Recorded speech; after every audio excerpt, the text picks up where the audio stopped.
Tu es Seigneur de ce peuple, tu es roi de ce pays. Tu es la lumière dans ces ténèbres, l'espérance des affligés et la paix des angoissés. C'est toi. Nul n'est comme notre Dieu. Notre thème, c'est la sainteté de Dieu. Être saint, c'est-à-dire quoi? Être saint, c'est-à-dire séparé, c'est-à-dire différent, c'est-à-dire aussi mis à part. Sanctifié, c'est être considéré comme saint, c'est être traité comme saint. Et la prière pour les chrétiens, la prière pour vous et moi, traite le nom de Dieu différemment, pour mettre ce nom à part de tous les autres noms. Quand vous lisez la Bible, dans 1 Pierre chapitre 1, verset 15 à 16, qu'est-ce que la Bible dit? La Bible dit, vous serez saints, car je suis saint. Si vous êtes au marché, si vous êtes à l'école, soyez des lumières, soyez humbles, soyez des lumières à travers vos comportements pour aider d'autres personnes à connaître Christ. Selon qu'il est écrit, vous serez saints, car je suis saint. C'est que ton nom soit sanctifié dans la prière que Christ nous a apprise. Et le troisième point à prier, lorsque vous priez, les chrétiens, vous et moi, nous devons prier ainsi. Je vous donne une prière en termes de proposition. Dites là où vous êtes. Père, ton nom est sanctifié. Ton nom est saint, mis à part, différent de tous les autres noms. Il n'y a que toi. Toi et toi seul. Tu es au-dessus, avant, au-dessus de tout. C'est que le nom de Dieu est saint. Le nom de Dieu est juste. Le nom de Dieu est pur. Il est au-dessus, avant et au-dessus de tous les noms. Parce que la prière d'un chrétien, votre prière, ma prière, est que le nom de Dieu soit adoré et que le nom de Dieu soit honoré par tous les hommes. Parce que notre Dieu est saint. Notre Dieu est juste. Notre Dieu est pur. Et nous sommes aussi appelés à être saints. Pour témoigner de cette sainteté. C'est la première des choses que la prière devrait faire, que votre prière devrait faire, est de louer Dieu et de glorifier Dieu. C'est le point que Christ fait lorsqu'il dit notre Père, qui est aux cieux. Et puis il ajoute que ton nom soit sanctifié. Dieu a tout fait. Il a créé le monde. Il a donné la vie dans ce monde. Et la vie, votre vie, ce n'est pas la vôtre. Ma vie, haiko yangu, c'est une vie de Dieu. Et l'homme doit sa vie à Dieu. C'est pourquoi la première chose que moi et vous, les chrétiens, doivent faire est de louer Dieu. La Bible nous dit, je reviens encore, dans 1 Pierre chapitre 1, verset 15 à 16, il dit, vous serez saints, car je suis saint. En d'autres termes, il est en train de dire, soyez saints, car je suis saint. Et la vie aussi inclut la parole. Vous devez aussi ajouter la parole. Lorsque vous parlez, votre vie, nous devons louer la sainteté de Dieu par la parole, aussi par la vie. C'est que ma vie doit être une vie qui loue Dieu. Doit être une vie qui honore Dieu. Doit être une vie qui glorifie Dieu. Parce que le but premier de l'homme, et vous et moi, c'est être saint. Le fait d'être saint. Et ce qui suit, ce sont les paroles adressées à Dieu.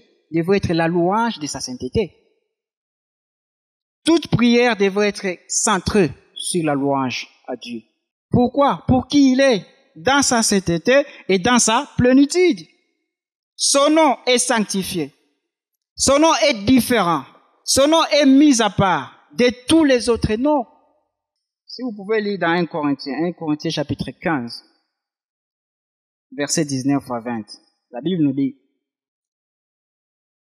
Si c'est dans cette vie seulement que nous espérons en Christ, nous sommes plus malheureux de tous les hommes.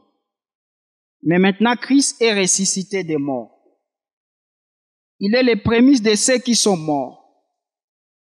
Car puisque la mort est venue par un homme, c'est aussi par un homme qui est venue la résurrection des morts. Imaginez-vous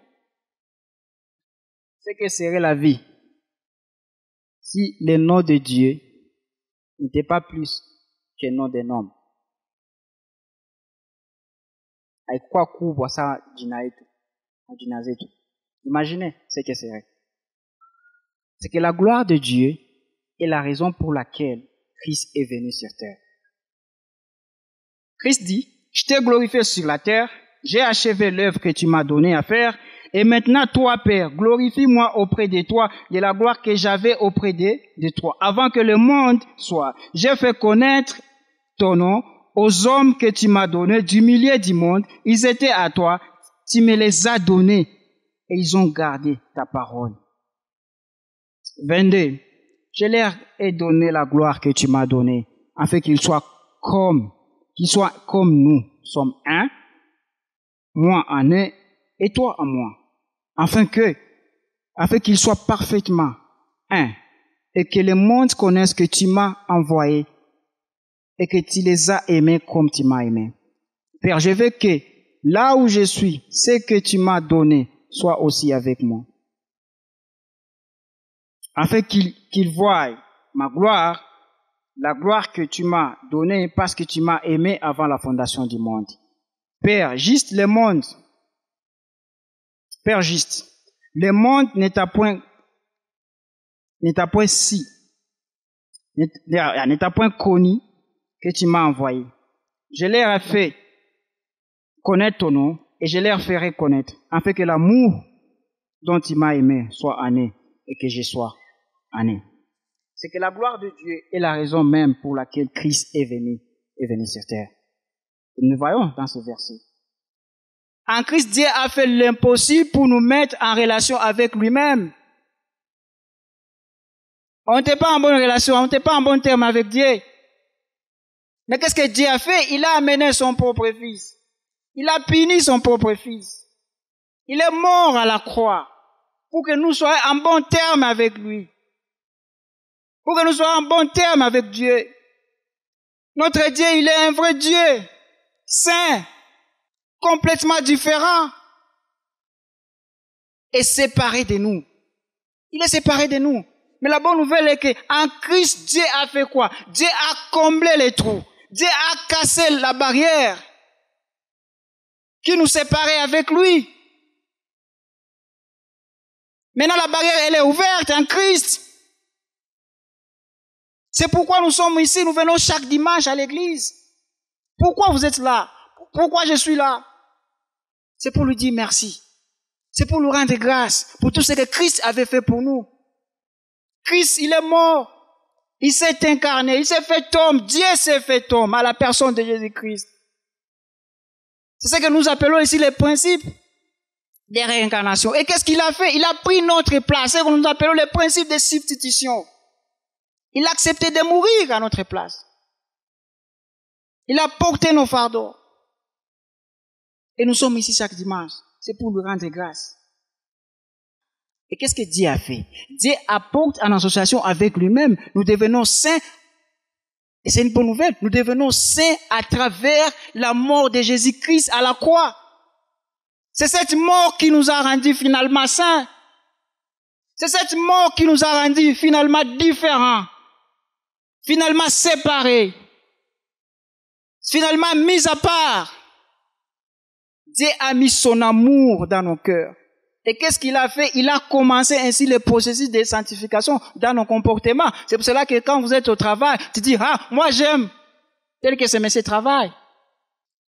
Notre prière, je vais finir, notre prière ou nos prières seraient tous les jours demander à Dieu de nous aider à vivre une vie de repentance continuelle.